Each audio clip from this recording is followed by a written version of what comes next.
Shalom, brothers and sisters. This is your brother ISRAELITES from the Northern Kingdom, bringing some edification for you Negro, Latino, and Indigenous who are the biblical Israelites. And before I start, I want to give all praise and honor to Yahweh, Bahasham, Yahweh Shai, Barakatham, Rakakadash, that Yahweh, being the name of the Lord, not Jehovah, or God, or Yah, or Ahaya, it's Yahweh, the creator of all the Ancient of Days. Bahasham is in the name of, and Yahweh Shai is the one you guys call Jesus or the Christ, ignorantly speaking. And we give double honors to our elders in GMS where we learn this truth. Shalom to the apostles, the bishops, and to the men down on the highways and byways, giving the 100% truth day and night with the correct doctrine. Shalom to you and your households. And shalom to the elect of the nation of Israel, Labakar in the Hebrew. They're about to be saved, the house of David. Shalom to you. And shalom to the speckled birds among the heathen nations that look like the heathen nations, but return to the house of Israel and are being edified by these videos. Shalom to you. The date today, April 25th of 2025, our hopeful year of salvation and the destruction of the nation of Edom. And we're going to post a question. Has the Lord cast away Israel? Because a lot of Christians will tell you that the church is no longer Israel, that the church is a congregation of believers. And that's nowhere in the scriptures. If you challenge any of these Christians, you're going to find more holes in a Swiss cheese because they cannot produce what they believe. They believe doctrines of men, just like the Pharisees. Okay, so every time you question or talk to anybody, your family members, give me a book, chapter, and verse. You have a computer in your pocket. No. There's no mistaking, right? You have your doctrine. Give me a book, chapter, and verse. You have a computer in your pocket. Show me. And that's all you have to do. Okay, that's all you have to do. And like we're gonna say, if the Lord has done away with Israel, let's read. Let's let the scriptures do the talking. Our words are in vain. This is Jeremiah 33 and 24. Considerest thou not what this people have spoken, saying the two families which the Lord has chosen has even cast them off? So what are those two nations that he has chosen? He's talking about the southern kingdom, the Jews, Judah, Benjamin, and Levi, and the northern kingdom of Israel. As it is said in what Ezekiel 37, that he's joining the two sticks together. Okay? A lot of people don't know that. A lot of people have no understanding of that. And that's why we're here, because this devil, what he did, he murkied the waters. And we're here to clean the waters, to give that living water, So the two families which the Lord has chosen, he has even cast them away, cast them off. That's a question. Thus they have despised my people, that they should be no more a nation before them, right? Because all these other nations ganged up on the nation of Israel. And we could read that in Psalms 83 and 3. Okay? Starting with the nation of Edom, the so-called white man. Okay? Verse 25. Thus saith Yahweh, if my covenant be not with day and night, and I have not appointed the ordinance of heaven and earth. Why? Because when you read Jeremiah 31 and 31, it goes into that. Jeremiah 31 and 35, okay? 2 verses before this, it talks about the ordinance of heaven and earth no longer there. Then guess what? There is no covenant with Israel. So he's reiterating that. If you didn't read that. Jeremiah 31 and 35 goes into that. So it's like, if you don't see the stars, you don't see the moon, you don't see the sun, then the nation of Israel is no more. But you see those ordinances, then the nation of Israel is there, and I have a covenant with them. Verse 26, then will I cast away the seed of Jacob, right? Because if there's no sun, there's no moon, then I cast them away, right? Then will I cast away the seed of Jacob and David my servant, so that I will not take any of his seed to be rulers over the seed of Abraham, Isaac, and Jacob. For I will cause their captivity to return and have mercy on them, right? And he's not going to throw us. He's not going to cast us off because we have a pact. Okay? We have a pact. If we repent, guess what? The Lord is going to have great mercies upon you. No matter what you did, brothers and sisters. You just have to be sincere. You have to be truly sincere to the heart, and whatever evilness you did, the Lord will forgive you.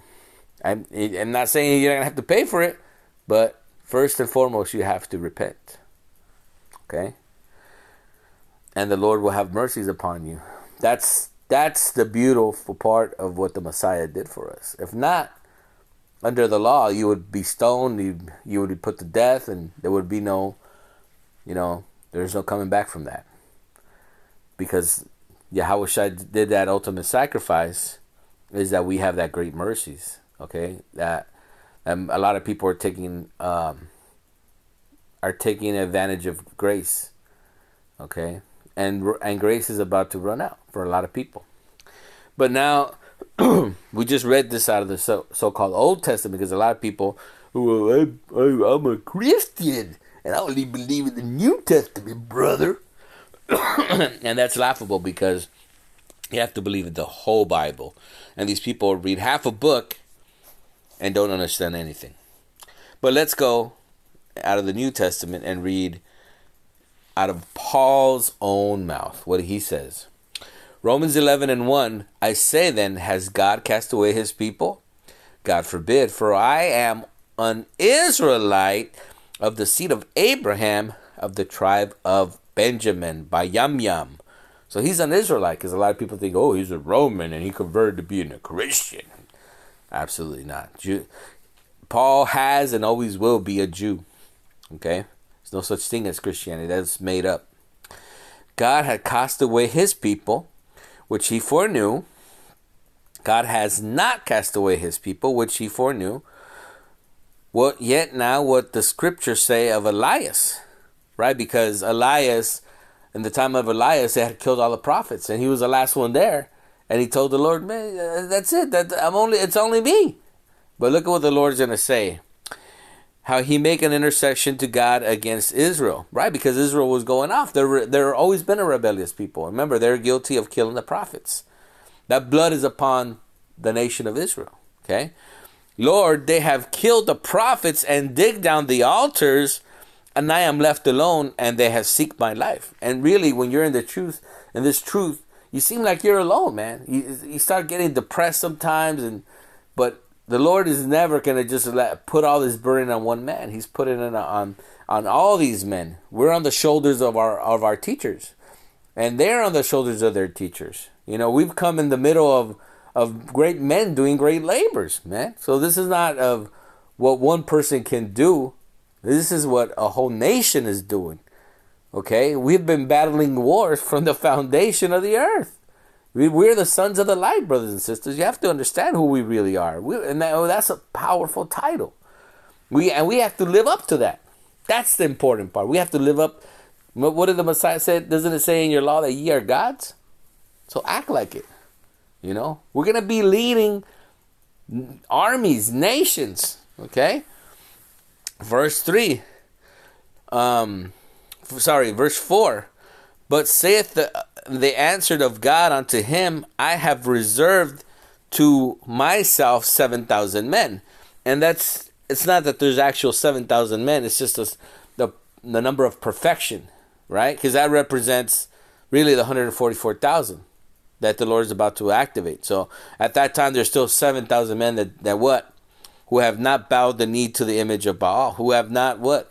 Gone off. Who have believed the Lord. Okay, even in that ancient times, he's always had a remnant, brothers and sisters. Okay, here we go, verse 5. Even so, then, as the present time, also there is a remnant according to the election of grace. Okay, election is he has chosen the men that are on the highways and byways since the foundation of the earth. Remember, we don't know who the 144,000, but they're about to be activated here pretty soon, because Esau is about to come down with great wrath. He's about to unleash technologies nobody has seen before. Terminators, right? cyber dogs, drones with machine guns. They're about to release their new jet fighter, right? The F-47. So if Esau's countering with all that technology, all that power, then the Lord has to counter that.